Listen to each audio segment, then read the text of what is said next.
Well, after that, I think I can go sit down and say thank you to everybody, and please go have some cake and some food, and we'll just, I don't know, I am verklempt because even though I did ask these gentlemen to speak, these former mayors, I really didn't expect all of what they said. So thank you all very, very much.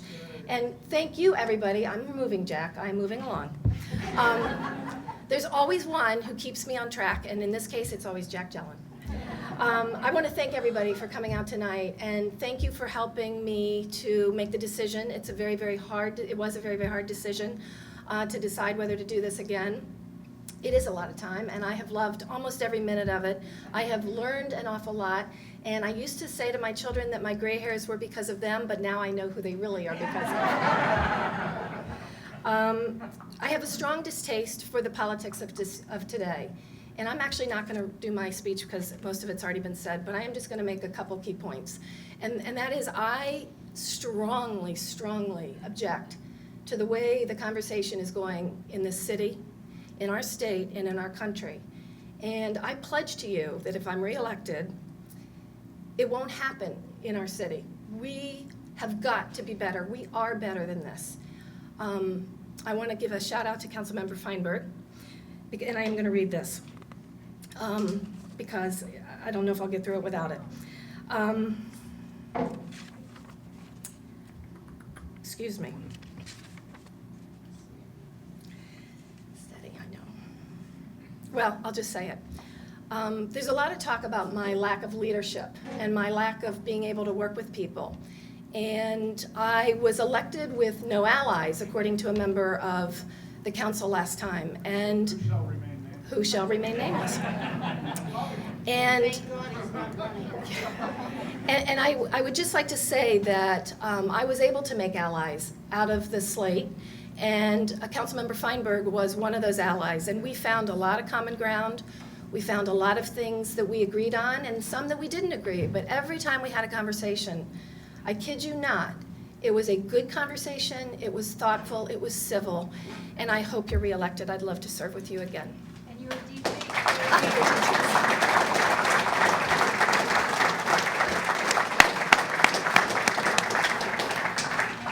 I want to point out something else that I'm doing differently this time, and that is I invited all 5 of the independent candidates for council to this event tonight. I think it's important that this city understand that when you run as an independent in the city of Rockville, you are running with no O's. You are beholden to no one. You can be your own person. You can be an independent with your own ideas, your own feelings, represented the people who put you in that seat. I think it's time that we go back to that in the city. We go back to people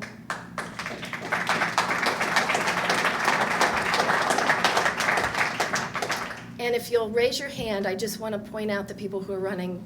Councilmember Beryl Feinberg, Brigida Mulligan, David Hill is in the far back, Patrick Schoaf is right up here, and did Rich Gottfried make it? I don't know, I didn't see Rich, but he might have. Each of these individuals have demonstrated that they believe in the people's choice, that they will work with whomever the people choose, not just those who run on the same slate. I'm glad they're here, and I hope you'll make this the year of the independence. I also want to say that Rockville isn't dying. I had a conversation with Mark Dubik on the way here tonight to just make sure I was allowed to say this publicly. Rockville is doing very, very well, despite what you might hear about empty storefronts and whatnot. I agree. It's taken longer than it should have to fill some of the spots in Town Square, but very soon you will see Samovar, a Russian restaurant, Miso Cafe, Mellow Mushroom, and Finnegan's Wake in Town Square. And in Duval, you will see a World of Beer and a Panera Bread. So let's give a big hand to those.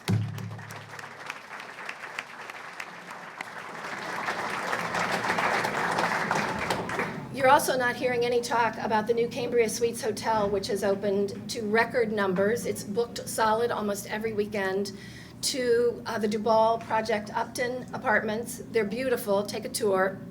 And very shortly, within a matter of weeks, there'll be ground broken at the corner of Bell and North Washington Street for the Kettler project, which is a mixed-use project that was approved a long time ago and has been changed a little bit, and I think that'll bring a lot of vitality and vibrancy to this end of the city. So I think those are all really great things. I'm not responsible for them, but we've all worked together to bring them here. I want to make another comment because I thought this was a great one. Team Rockville manager recently characterized me as a homemaker, as if that was an insult, and that I should be embarrassed by having spent 22 years raising incredibly wonderful children. I'm actually shocked because one of whom is in the back of the room. I'm actually shocked because the slate says that they're progressive. And to me, progressive is allowing anybody to use the skills that they have in the manner in which they see fit and to celebrate everybody for the choices that they make, not putting our own labels and desires on individuals. The skills that I honed, and I honed them, I think, Meg will tell you, raising our children, working in their schools, volunteering in our church, serving our city as a volunteer prior to my elected office. I'm very proud of those skills. I think they've served me very well. And I want to say that there is no difference in dealing with a 2-year-old having a meltdown and sulking than there is a council member having a meltdown and sulking.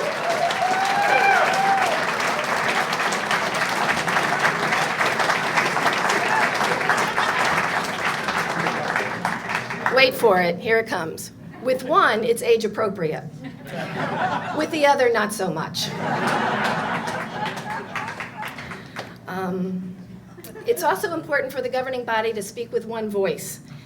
And I think it's very, very important that we, as we go forward, that we work together, because all this last 2 years did in our city was cause great confusion on the part of the city staff, because they never could get their feet under them about which direction was going to go. It was 3-2, it was 2-3, it was 4-1, it was 1-4.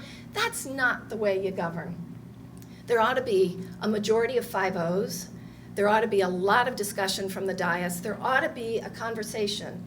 And Mr. Giamo, Larry Giamo, brought up a fact about the APFS, which was gutted on June 1st, a 10-year law that was the only tool in the toolbox for the city of Rockville when it comes to development. I'm not saying it was the best tool, no offense, but it was our only tool.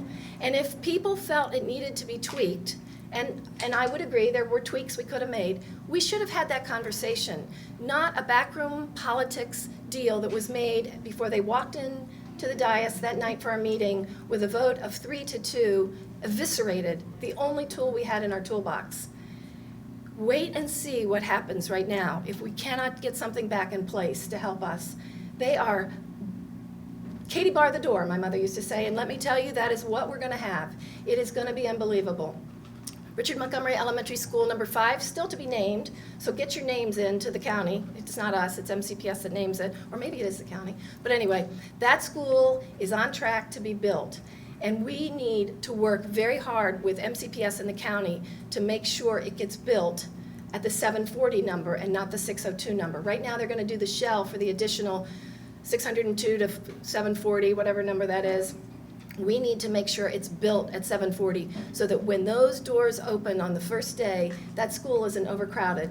2 years after College Gardens was opened, they've got portables. Richard Montgomery, they're already stretched at the limit. Julius West, which just had an addition this summer, they're already having to add another lunchtime. Rockville is thriving, Montgomery County is growing. It's time that we all realized it and started planning for that. One more thing I want to talk about with regards to the APFS is no thought was given to our police officers, our public safety, our fire, any of that. I had an interesting conversation with Mayor Bob Willey of the town of Easton, and he said to me, how many sworn officers do you have? I said, 59. He said, 59? How big's Rockville? 64,000. He said, Bridget, my town is 16,000 and I have 48 sworn officers. We have got to do something. And you know, in the city, our numbers swell to about 100,000 during the day with all the courts and all the businesses and whatnot. We're a thriving city, people. We've got to add more feet on the street.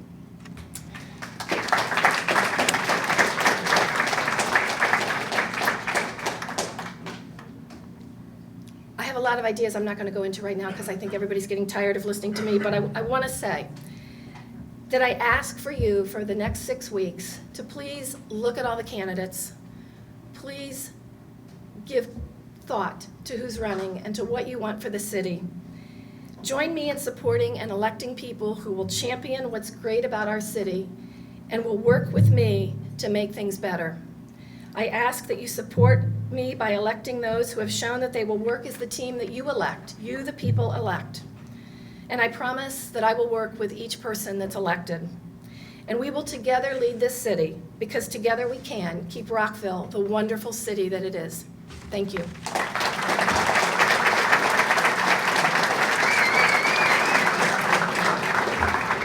Okay, this is what happens when you don't read the script. I forgot the most important thing.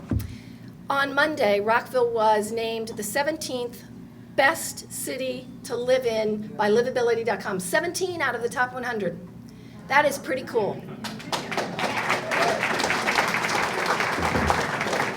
I will also tell you that we were the only city to make the top 20, the only local city to be in the top numbers. Some of our other local cities made it, but they're nowhere as close as Rockville. So, thank you, thank you.